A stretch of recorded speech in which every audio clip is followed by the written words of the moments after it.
Dokter Tamrin, kira-kira ada kisah apa, ada cerita apa ketika dalam melayani, menangani pasien yang sebegitu banyaknya di gempa Jogja 2006, Dokter Tamrin?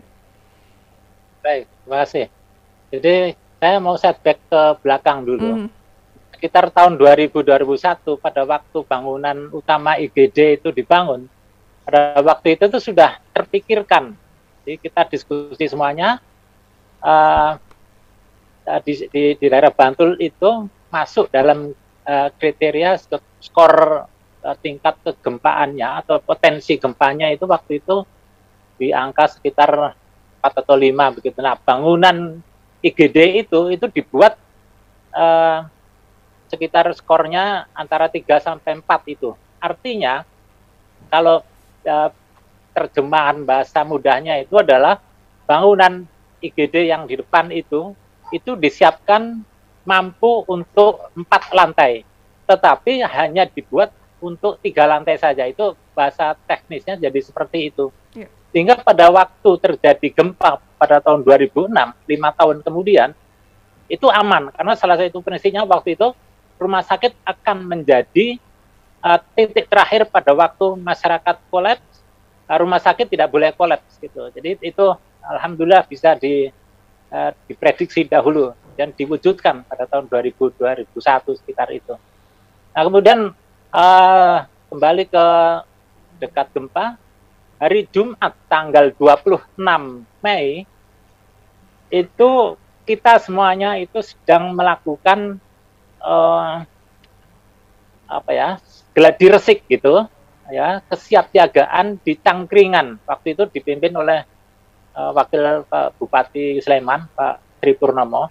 Dia nampaknya juga orang Muhammadiyah juga. Jadi waktu itu jam 4, jam 5 itu masih kita menyiapkannya untuk kalau Merapi meletus gitu. Mhm. Nah, kemudian tahu-tahu besok paginya itu bukan dari utara, ternyata dari selatan gitu. Iya. Apa namanya bencana itu. Jadi dari itu. Saya pada waktu itu masih di rumah lama, jadi bangunan saya bangunan lama. Kemudian pada waktu terjadi gempa itu, anak saya itu waktu itu masih kecil-kecil, yang satu itu saya rangkul masuk ke bawah meja praktek waktu itu. Anak saya yang satu saya panggil gitu, ayo ke bawah meja gitu. Alhamdulillah ya hanya benjut-benjut aja lah gitu waktu itu. Jadi kita semuanya berlindung di bawah meja praktek. Kebetulan mejanya dibuat dari jati agak kokoh, jadi walaupun hanya meleot saja begitu. Tapi rumah secara umum sudah runtuh gitu. Itu kemudian tidak berapa lama saya membuat semacam dapur umum di RT saya gitu, termasuk nolong tetangga yang meninggal, yang kerobohan rumah. Tiba-tiba driver saya Pak Sariman waktu itu jemput saya begitu. Saya masih pakai baju kaos singlet gitu, bukan baju kaos singlet gitu. Dijemput karena di PKU Bantul sekarang sudah terkumpul ribuan orang begitu. Jadi saya tinggalkan rumah, tinggalkan dapur umum di RT saya, terus saya langsung berangkat. Saya serahkan kondisi di rumah ke istri saya begitu. Nah, kemudian saya berangkat ke PKU Bantul. Jadi saya pakai kaos singlet itu sekitar beberapa hari lah, nggak ganti saya itu karena nggak ada ini. Iya. Dan saya baru ketemu air untuk mandi, air untuk wudhu gitu, itu setelah beberapa hari. Jadi saya di rumah sakit beberapa hari itu nggak ketemu air gitu. Jadi karena kondisi sudah nggak memungkinkan untuk kita cari air aja sulit di situ.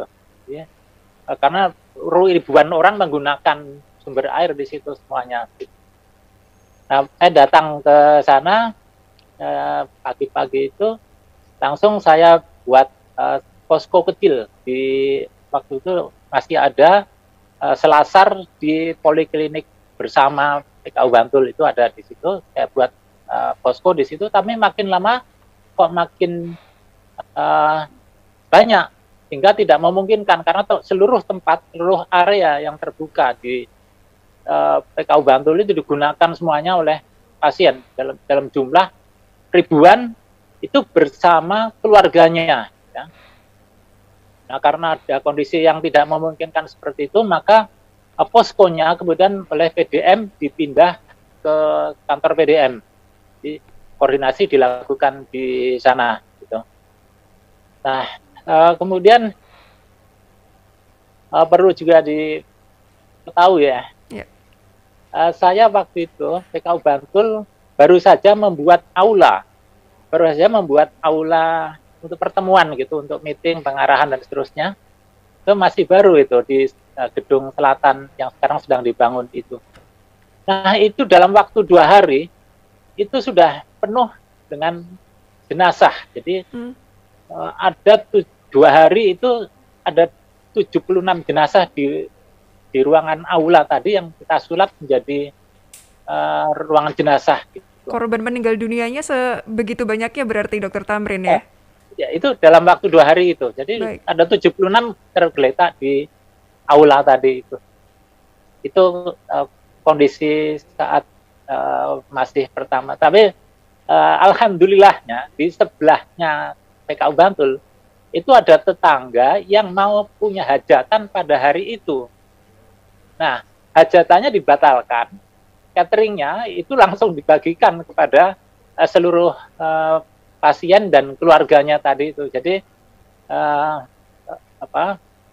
ya itu insya Allah jadi amalnya yang bersangkutan, dan walaupun itu oleh PKU Bantul dan PDM waktu itu digantilah gitu. Jadi catering sudah datang, jadi kita bagikan ke seluruh pasien dan keluarganya.